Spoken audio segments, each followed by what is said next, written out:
And before that roundtable, the president signaled putting conditions on emergency fire aid for California. Capitol correspondent Eitan Wallace joins us with what the president is saying about that and shares how state leaders are responding.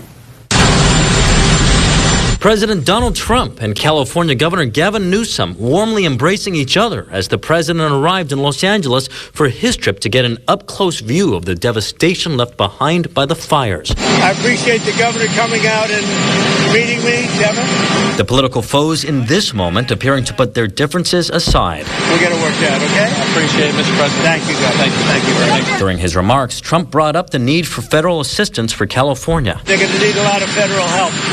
Unless you don't need any, which should be okay. We're going to need a lot of federal help. So we're going to take care of things. But just a few hours earlier, Trump heavily implied he will send federal emergency aid to California only if state leaders agree to the following conditions. I just want voter ideas to start, and I want the water to be released, and they're going to get a lot of help from the U.S. All of it echoing Trump's message on the campaign trail when he called for laws requiring voters to present proof of their identification and citizenship.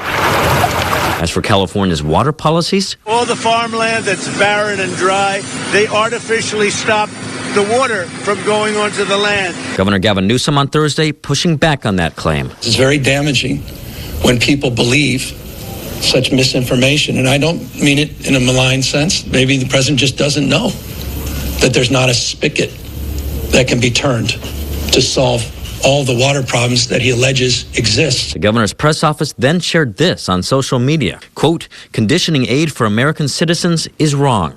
It's a sentiment echoed by most members of the state assembly and Senate from both sides of the aisle. Whatever issues that President Trump might have with Newsom and with California policies, the people who have suffered from this disaster shouldn't suffer further because of that. And so there shouldn't be unrelated strings attached. You know, this is not the time for politics and some political games and finger pointing. We need to come together to rebuild this great American city.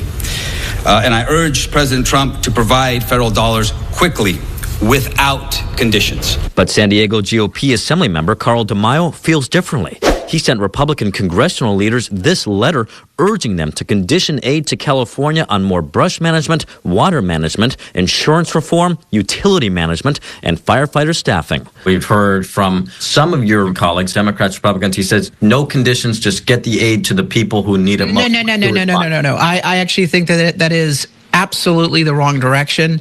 The only way we're going to get change to save future victims of fires and disasters, to save future homes from destruction, is to demand that the policymakers clean up their act. And keep in mind the U.S. Congress will play a large role in all of this. House Speaker Mike Johnson has publicly hinted he supports conditioning the aid, but as of now, no formal decision has been made. Reporting at the state capitol, Eitan Wallace, 17 News.